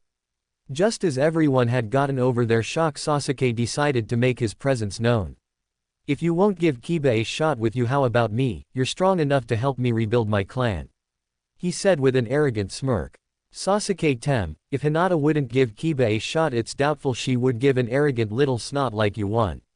Her sister Satomi said. You little insect. Sasuke screamed as he began going through hand signs. Fire style. Fireball jutsu. Everyone was shocked that he did that and just before the fireball hit its target Naruto made his move. Bakudo number 81 Danku. Naruto's smooth voice intoned. When the dust settled, all anyone saw was a clear shield between Sasuke, Hinata, Ino and Satomi. Ino-chan, Hinata-chan, Satomi-chan, are you okay? Naruto asked. We're fine Naruto-kun, but what is that? They asked. This is one of my defensive techniques called Danku, he replied. That power, why does a no-class loser like him have it? I'm an Uchiha elite, that power should be mine so I can kill my brother. I'll demand he teach me it and all his techniques. After all, such power belongs to me and Uchiha elite, not some no-name clan-less loser. Sasuke thought. As Naruto helped Hinata up, Sasuke made his presence known. Hey Dobi, what was that jutsu you used? Sasuke demanded. Teach me now. It belongs to the Uchiha, as only an Uchiha can use a jutsu that powerful properly. He shouted as he reached for a kunai only to be kicked away by Naruto. What happened next shocked everyone. Bakudo number 62 Hyaporankan. He shouted as 100 bars of white light pinned him to the wall. Dobi, what the hell did you do to me? I demand you release me. Sasuke shouted. Silence, you ignorant little fool. Do you honestly believe your last name entitles you to everything you want? Ha, ha, you're just as stupid as those little fangirls. Naruto shouted. The council will hear of this, they'll make you turn over all your techniques. Sasuke said with a smirk. Alright Naruto, you've made your point, now release Sasuke. Iruka said. Yes sensei. Naruto said, snapping his fingers, releasing the technique. Sasuke dropped to the floor and glared at Naruto. This isn't over Dobi, he said. It had better be, or next time I will kill you. I don't care if you're a leaf shinobi or an Uchiha. Naruto said as he grinned and flared his power before returning to his seat. Okay everyone, now we will begin the genin exam. The first part is a written exam. Iruka said as his assistant Mizuki passed out the exam. As Mizuki got to Naruto, he gave him his exam with a sneer on his face, which Naruto caught, but he also discovered the genjutsu on the page as he took his exam. It took him all of 10 minutes to complete the exam, so he kicked back and relaxed for the next 50 minutes. Alright everyone, pencils down, Iruka said as he and Mizuki collected everyone's test, but when Iruka got to Naruto and collected his test, he was shocked. Naruto, this is a jonin exam, where did you get this? A jonin exam, really? This was the paper Mizuki-sensei handed me, though I had to get rid of a genjutsu that was cast over it before answering any questions. He replied. Iruka turned and glared at Mizuki and said, we will discuss this later. Alright everyone, outside to the target range. He said. When your name is called, step to the line, pick up 5 shuriken and 5 kunai and throw them at the targets. Iruka said, "An. The rest of the test happened exactly as in the manga anime, so I won't bother writing it." When the test was over, Sasuke made a beeline for the elders and the civilian council chambers. Meanwhile, in the Hokage's office, Kikyo, Akane, Yoruichi, Kagaya, Midoriko and Madara had arrived to give their reports about their students to the Hokage. Kikyo, Akane, Yoruichi, Kagaya, Midoriko, Madara, it's good to see you again after 6 long years, so tell me what's new. Hiruzen asked. So much that none of us know where to start. Yoruichi said. How about the beginning? That's always a good place. Jiraiya quipped, only to get smacked in the back of the head by Tsunade. Very funny Toad, just wait till I tell your wife you'll never again know the pleasure of or feeling of her heavenly mounds as they are squished against your chest. She replied. Jiraiya immediately paled hearing this and begged her not to say anything. Yoruichi grinned that Cheshire grin she was famous for and began giving her report, which being a goddess wasn't required as she didn't answer to him, but considering how her future husband considered him to be his grandfather and since she also respected him, she did so anyway. Well Hiruzen, since you already know about Naru-kun's and Natsumi-chan's progress, telling you about it is a moot point. However, I will say due to their own ignorance Taki is currently nothing more than a dust-filled crater. She said as Hiruzen and Koharu paled. Explain now, he exclaimed. It is quite simple. On our way home this week we passed by Takigakure and Naruto happened to come upon the jinchūriki of the 7 tails, this young lady right here being beaten mercilessly by ninja from her own village. she said pointing to Fu. After Kagaya healed her of her injuries and returned her purity, I made my way to the village and proceeded to kill every last ninja I could find and then level the village. Midoriko said, taking over the explanation. Hiruzen, there is something I think you should know. Kagaya said. Which is? He replied. The members of the Uchiha clan that didn't want to take part in the coup d'etat 8 years ago are still very much alive.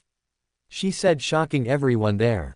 What? Hiruzen shouted. Yes, about 6 months before the massacre happened, Mikoto and the elders came to me seeking my aid to stop Fugaku, his whore and the rest of the clan from doing what they were planning, and so I did, although not in the way she expected. The clan had approximately 400 members in total, 325 of which were shinobi and the remaining 75 were civilian. Of those 400 members I replaced approximately 157, totaling all the civilians, and 82 Uchiha shinobi with blood clones. After that I sat back and watched while Itachi and Izumi mopped up the remaining 243 clan members. However, I harvested most of the Sharingan that were left for transplantation purposes in case needed. Even Shisui Uchiha is still alive, as he used his abilities in Shunshin to get to Otsutsuki Manor before Danzo could steal both his eyes. Sadly he did get one, but that is no longer of any consequence. Kagaya said. So that many Uchiha are still alive, this is wonderful news, the council must be told. Kaharu said. No need. Danzo's little spy is already on his way to tell his master. No doubt the civilians will be told of the part one played in this deception and be screaming for my head. She replied. You mean Danzo managed to worm his way back into my office? Well, I'll deal with him soon enough. When will the Uchiha clan return? He replied. During the Chunin exams, and you should know that Sasuke Uchiha is not the heir of the Uchiha clan, his step-brother Itachi is. Apparently, Fugaku got a wild notion in his head that if he slept with the strongest female of the cadet branch, with him being this generation's strongest recorded male of the main branch, would produce the heir he always wanted, and Sasuke was the result. Mikoto and rest of the Uchiha want nothing to do with him, and when they return, he will be disowned because of his father's actions. You know, sins of the father and all that crap. Kagaya said. One more thing, Hiruzen, from this day forth Naruto and Natsumi are the heirs of the Otsutsuki clan with all the rights and privileges therein, and henceforth I will neither permit nor tolerate the civilians or elders sticking their noses into our clan affairs. To do so will invite their annihilation, present company excepted, of course. She said, looking at Hiruzen and Kaharu. Just then his office door flew open as everyone looked and saw an Anbu standing there. Hokage-sama, the council has called a meeting. He said, then disappeared in a Shunshin. Good grief, this needs to stop.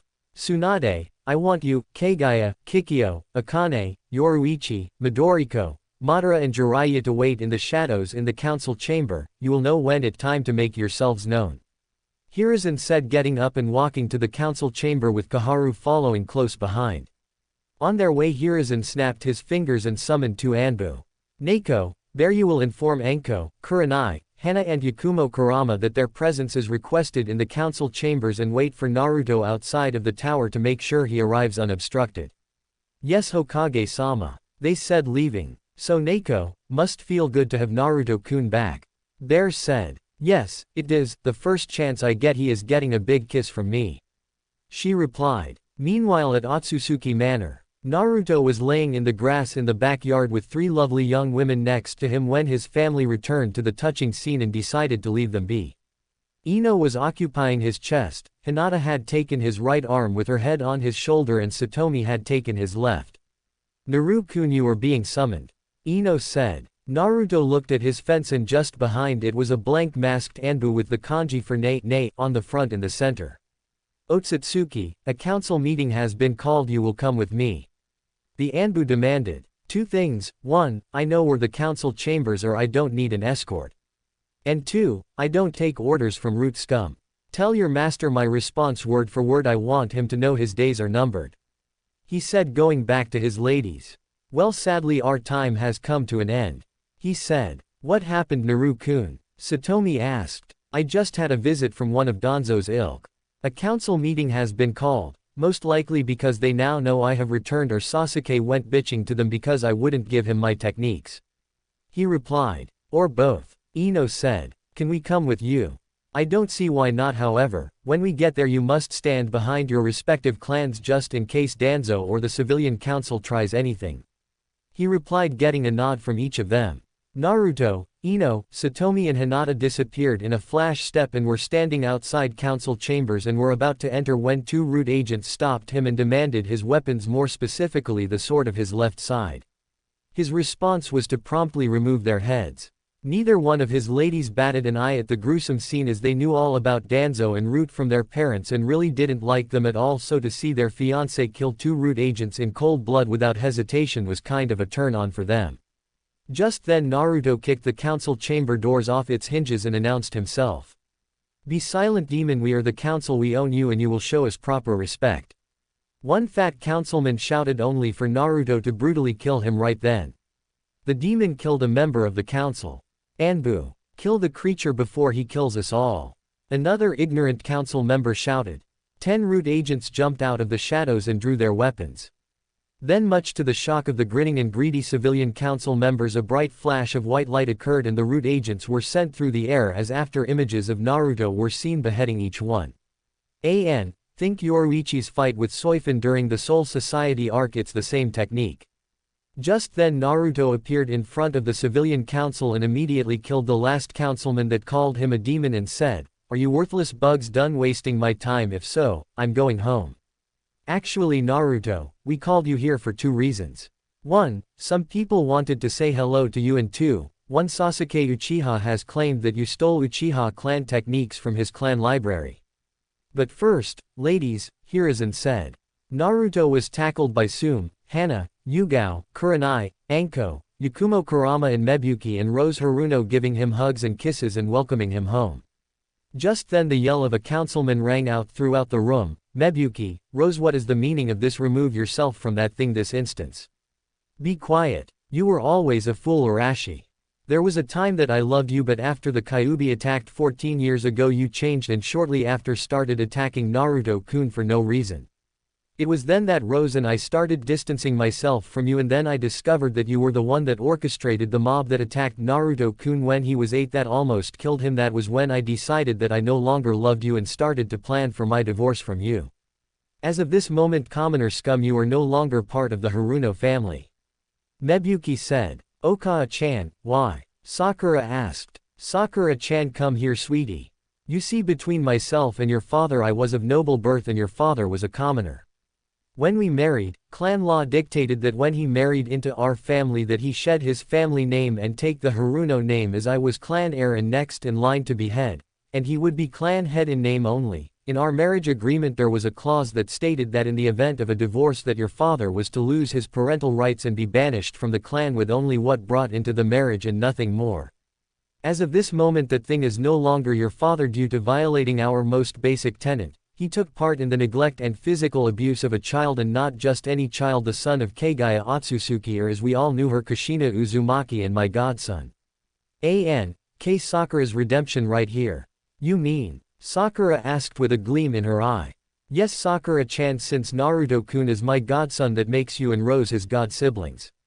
Since he is a week older than you, he is technically your older brother in all but blood," she said, knowing that Sakura was happy as she always wanted a brother, and she promptly gave Naruto a hug. The silence in the room was palpable as no one knew any of this. The shock came when the reveal of Naruto's mother came to light, as everyone knew who Kagaya Otsutsuki was. She was the mother of chakra and a goddess, making Naruto a demigod and grandson of Amaterasu, or as everyone knew her, Kami. What remained of the civilian council and the elders Danzo and Homura already had an ace in hole, or at least they thought they did, and being the greedy bastards they were, decided to bring it up. I mean, Sasuke was getting his techniques, why not take their pound of flesh as well? Alright Naruto, now that is done, we have other business. Hiruzen said. Oh right. The ignorant little crow thinks I will give him what he wants simply because of his family name. Honestly, the answer to such ludicrous demands is no. I will not give him my techniques, I will not teach him my techniques, and no, I didn't steal them, as they were always in the possession of my clan, and with my clan they will stay, and that is final. If we're done here I'm going home. Naruto said. Just a minute boy, you do have quite a few things that don't belong to you and we want them returned. Danzo said. Oh, and what would that be? As far as I know, everything in my possession belongs to me, so I have no idea what you could be talking about. Naruto said with a devilish smirk. I'll handle this one, Naru-kun. Kagaya said as she and Tsunade, Kikyo, Akane, Yoruichi, Midoriko, Madara and Jiraiya appeared from hiding places within the council chambers. Chapter 5. Oh right. The ignorant little crow thinks I will give him what he wants simply because of his family name. Honestly, the answer to such ludicrous demands is no. I will not give him my techniques, I will not teach him my techniques, and no, I didn't steal them, as they were always in the possession of my clan, and with my clan they will stay, and that is final. If we're done here, I'm going home. Naruto said. Just a minute, boy, you do have quite a few things that don't belong to you and we want them returned. Danzo said. Oh, and what would that be? As far as I know, everything in my possession belongs to me, so I have no idea what you could be talking about. Naruto said with a devilish smirk. I'll handle this one, Naru-kun. Kagaya said as she and Tsunade, Kikyo, Akane, Yoruichi, Midoriko, Madara and Jiraiya appeared from hiding places within the council chambers. Present. Just what does my son have that you claim belongs to you, Danzo? Kagaya asked. Before he died, your husband made an agreement with all of us that your estate and all monetary assets would become the property of Konoha for us to do with as we please, and we have the written agreements to prove it. Danzo said with an arrogant smirk. You mean these agreements? Kagaya said, producing a sealed scroll, noting the look of shock on the Warhawk's face. Danzo, you and the rest of the idiots in this room failed to realize one very important thing. And that would be? He asked. Oh, nothing much, just the fact that since I was and always have been the head of the Otsutsuki clan and Minato was the head only on paper, you are not entitled to anything. She said as she burned the scroll in her hand, destroying any proof of the documents the scroll contained. What have you done? One of the civilian counselors screamed. We needed that money for the civilians. Fool. Since none of you know clan laws, allow me to give you a crash course.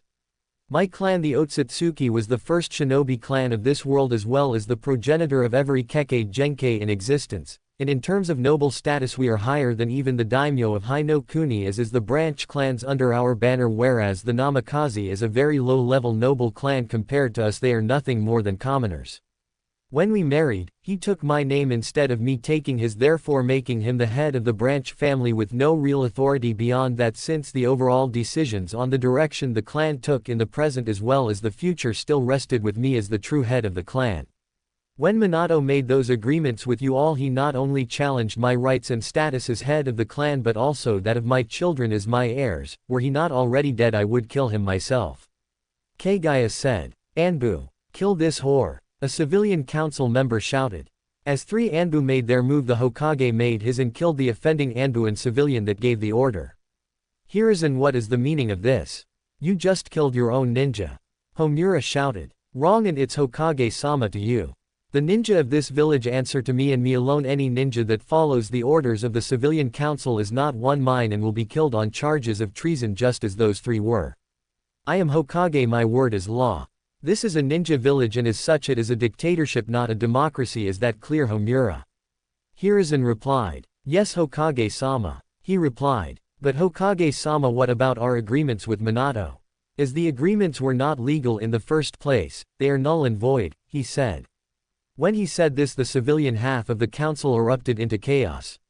Silence. Since Minato was not head of the main branch of the clan and just the head of the branch family, it was not legal under Konoha law for him to enter into any agreement with any of you on behalf of the clan, and the moment he did constituted as treason against the clan and against Konoha for such a gross violation of our laws.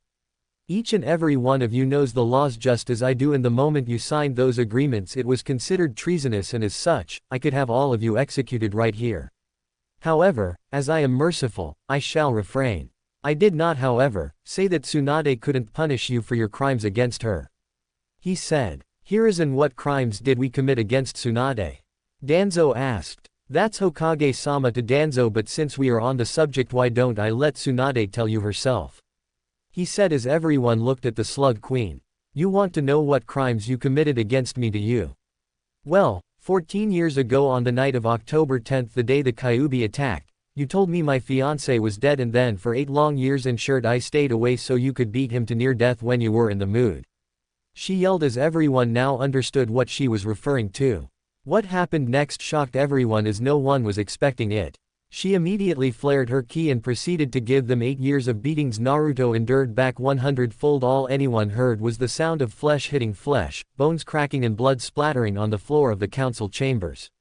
When she was done with one session, she healed them and started again. This continued for what seemed like an eternity, but in actuality only 15 minutes had passed. "Feel better, Harem?" Naruto asked as he wrapped his arms around her from behind. "Much," was all she said as stood there enjoying the feeling of Naruto's strong arms wrapped around her. Danzo awoke after being healed for the final time and glared at Kagaya, which she caught. "Yes, Danzo, you look like you have something to say," she said, already knowing what he was thinking. Danzo looked at her with a smirk and said, "Why don't you tell everyone your part in the Uchiha massacre, as you were just as guilty as Itachi and Izumi for the events of that night?" She looked at the Hokage and said, "See, I told you he was listening." The Hokage and Kaharu just gave a mirthful chuckle, all the while shaking their heads. "Danzo, you must mean the fact that I saved 157 members of the Uchiha clan and moved them outside the village and watched while Itachi and his sister Izumi disposed of the rest. Or the fact that they will be returning during the Chunin exams, or possibly the fact that Mikoto Uchiha, the current head of the Uchiha clan, is planning on disowning Sasuke because her bastard husband cheated on her with an Uchiha branch family whore. Tell me, Danzo, is that what you wanted to know?" She replied. "What? Sasuke-sama is our savior and you whore will be put to death for your part in this." Homura exclaimed, only to come face to face with the point of Naruto's blade. "No, she won't be, and if you threaten my mother again or anyone I care about for that matter, I will kill you," Naruto said as his eyes took on an ominous red glow. "Gigi, can I go now?" "Yes, Naruto-kun, as the meeting is over you may go, but remember you have team assignments in 1 week, don't forget," he said. "I won't forget, Gigi, see you later," Naruto said as he and his ladies made a beeline for the Otsutsuki estate. 1 week later, Naruto, Natsumi and Sakura walked into the academy classroom and immediately moved to sit next to their friends, shocking the members of Sasuke's fan club when Sakura didn't acknowledge him as they were too engrossed in the events that took place after the graduation exam a week prior. Flashback. The graduation exam ended and Naruto and Natsumi were made shinobi and kunoichi of the year, which didn't set well with the resident emo. "What? I'm an Uchiha, an elite. That title is mine, not some no-name loser that just showed up out of nowhere," Sasuke shouted. "Yeah, same goes for me and the whore," one of Sasuke's fangirls shouted. "Sorry you two, but Naruto and Natsumi just scored higher than you," Haruka said with a smirk, taking pride in Sasuke's reaction to that bit of news. Not one to take no for an answer, Sasuke got up and before anyone could stop him flashed through hand signs and said, "Fire style, fireball jutsu." With the attack aimed directly at Naruto and Natsumi, Naruto had to think fast and do the one thing he had hoped he wouldn't have to do, at least in front of Sasuke. He drew his sword and said, "Okiro, Benihime, Chikasumi no Tate. Awaken, Crimson Princess," blood mist shield, producing a crimson energy shield that had everyone mesmerized in shock and awe. Naruto. What is that?" Haruka asked. "This blade is called a Zanpakuto, and this shield is a defensive technique produced by the blade that I can call upon when needed," Naruto said, dispelling the shield and sealing Benihime. "What is a dobi like him doing with such a blade? Only an Uchiha should wield such power. I'll demand it from him and all his techniques so I can kill my brother and sister," Sasuke thought as he walked up to Naruto with his hand out. "Something I can help you with, Uke-chan?" Naruto asked with a grin. "Yeah, you can give me that blade and all your techniques as they rightfully belong to an Uchiha elite like me," Sasuke declared. Let me think, how about no?" Naruto replied. "Then I'll take them," Sasuke shouted and reached for the blade. As soon as his hand touched Benihime's hilt, a burst of energy came from the sword and cut his hand, causing him to leer back and scream in pain. What did you do to me?" he screamed. "Me? Why, I didn't do anything to you, that was all Benihime. You see, Benihime is a sentient sword and she can decide whom she allows to wield her, and she has deemed you unworthy. Besides, even if she deemed you worthy, and that is a pretty big if, you couldn't use her effectively anyway, as unlike me you do not have the needed skills and training required to tap into Ryoryoku," Naruto replied. Naruto-kun, what is this Ryoryoku thingy?" Ino asked. "Ino-chan, Reryoku is the spiritual energy component of chakra and is a far more potent form of energy than chakra alone, allowing the wielder to perform techniques that makes the Hiraishin, a technique originally developed by the second Hokage and made infamous by the fourth due his use of it look slow in comparison.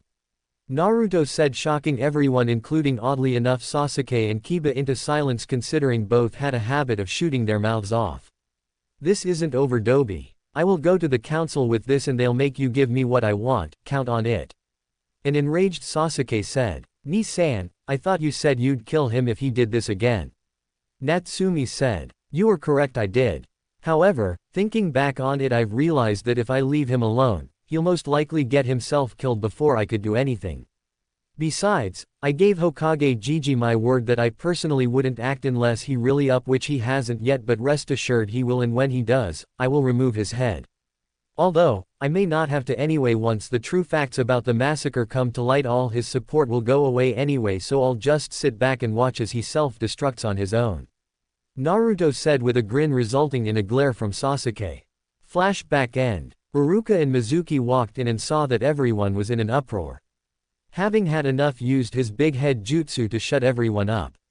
Be quiet. All of you. You are shinobi, not children, act like it.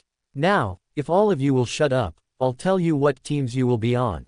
Teams 1 through 6 are unimportant. Team 7 is Sasuke Uchiha, Saishimura and Amy Ishikawa. Your Jonin sensei is Kakashi Hatake.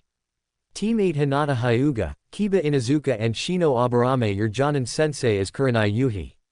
Yes. I got Hinata-chan, and you don't. What do you think of that, Dobi? Now I can make her mine.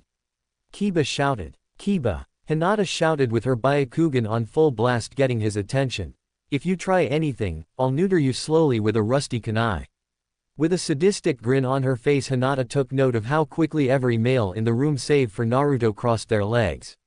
Now that the class idiot has shut his mouth, I'll continue. Iruka said. Team 9 is still in circulation.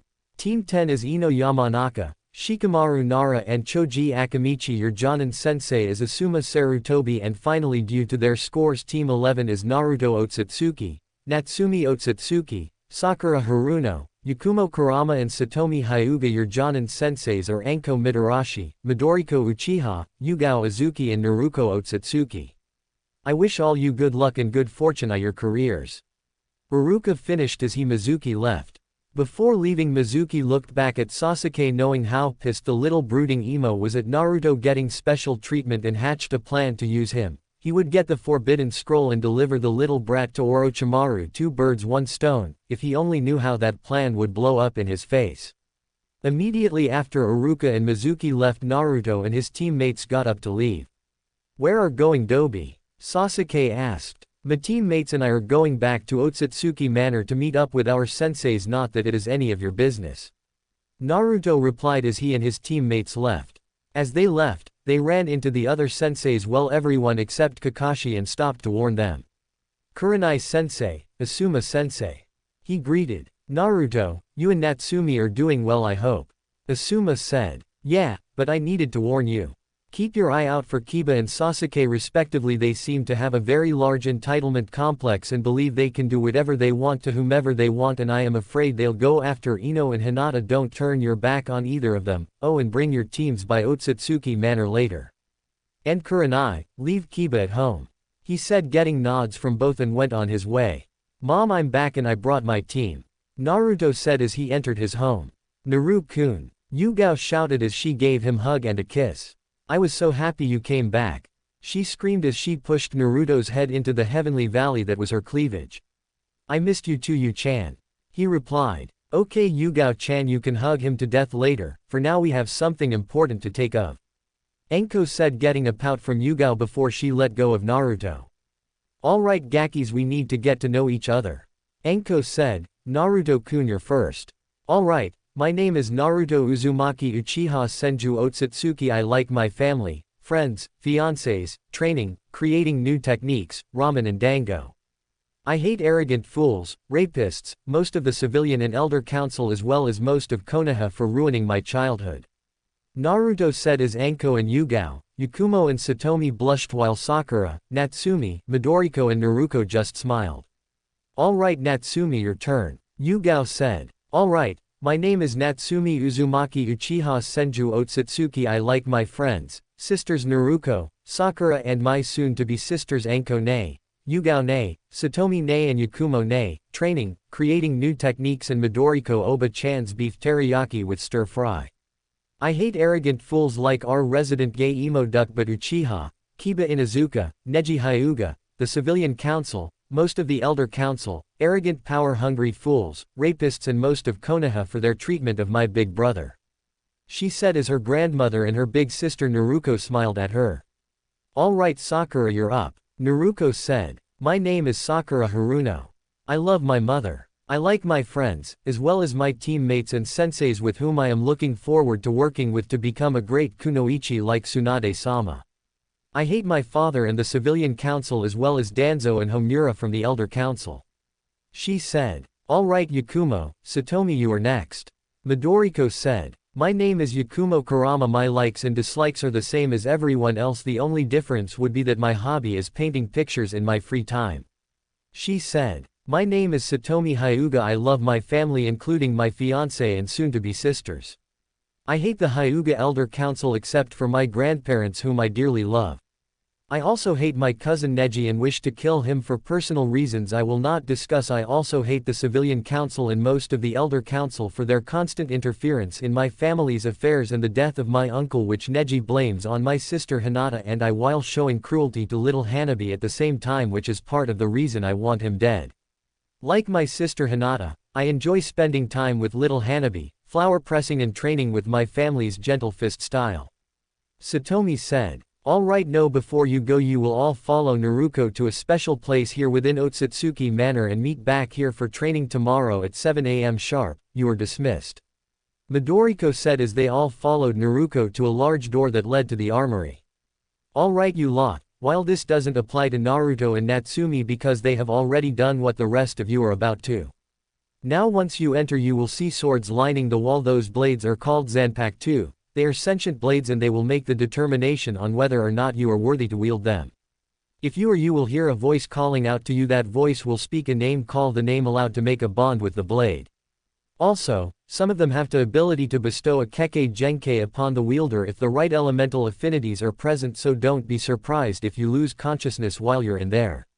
Naruko said. Naruko-sensei, what happens if we aren't worthy of receiving one of the blades on the wall? Yakumo asked. Then you will be given a blank or nameless sword called an asachi which you will use to forge your own unique blade. The exact process used is something that will be discussed should that happen. Naruko replied as they all went into the room. Upon entering all of them except Sakura and Anko heard the call of a Zanpakuto. Anko and Sakura left and were given an asachi and instructions about Jinzan and how to perform it and told to meditate. Upon being given that information Sakura said, Naruko-sensei, how come we have to forge our own Zanpakuto while the others don't? The reason Sakura-chan is that they didn't already have one while you and Anko did, you just didn't have the proper medium to bring it out. That is what the asachi are for. Now go to the training dojo and meditate. She replied and so they did. A few minutes later the others came out holding their new blades. When asked what happened they told Naruko exactly what happened. Hinata received the Zanpakuto Soda no Shirayuki and due to the fact that she possessed both a water and wind affinity she was given a Hyoten Kekkei Genkei so using her new blade would be easier. However she also received something else. When she awoke she saw two beautiful flower-like hair pins come towards her and then 6 cute little fairies poofed into existence and addressed themselves as the Shun-Shun-Rika. They told her that she was the reincarnation of their previous master Orihime Inoue, and while normally they would never allow her to have a Shinigami's blade because the blade in question was once wielded by a close friend of Orihime's and because she possessed qualities of the blade's former master as well, it wouldn't be an issue.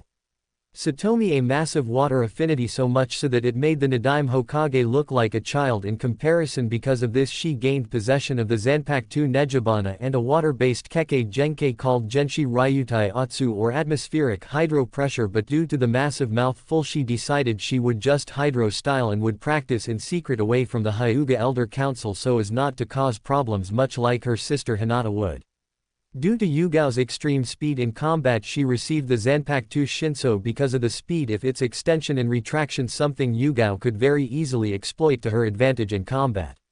Yakumo. Received the Zanpakuto Muramasa, and she didn't receive a Kekkei Genkai, mostly because she already had one. She could use Muramasa to manifest the instincts of her opponent and thereby cause them to fight against themselves, and because Muramasa killed and consumed the powers of the demon Ito dwelling deep within her soul, it gave he a new ability called Akumu no Michi, or Nightmare Road, which would allow Yakumo to manifest the nightmares of her opponents to fight them, and considering her already extensive knowledge of genjutsu, it just Muramasa's abilities all the more terrifying.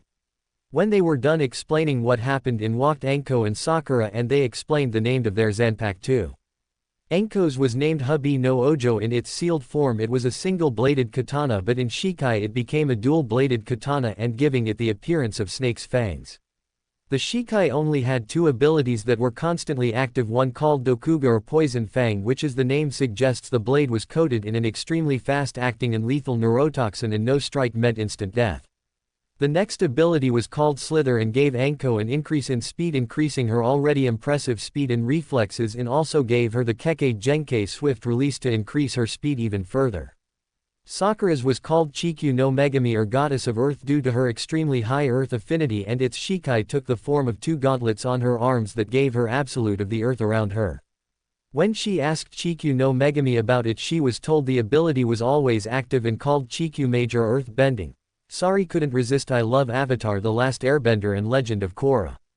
After explanations were given, everyone went home for the day with their new blades and dared anyone to cause them problems.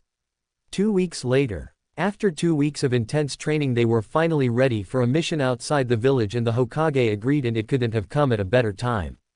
Ah, Team 11, perfect, just the team I was looking. I was actually getting ready to send for you.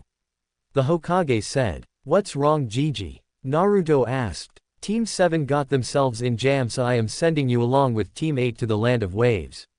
Midoriko, since you're senior, you will take charge as the on-scene commander with Naruto as your second when you arrive. He said. Hi, Hokage-sama. She replied. Gigi, who could give Kakashi a problem? Don't get me wrong, I hate the bastard's guts and have been looking for an excuse to kill him for weeks, but given his strength and status as an elite jonin, I am curious. Naruto replied. According to the letter he sent, it is Zabuza Momochi with his apprentice.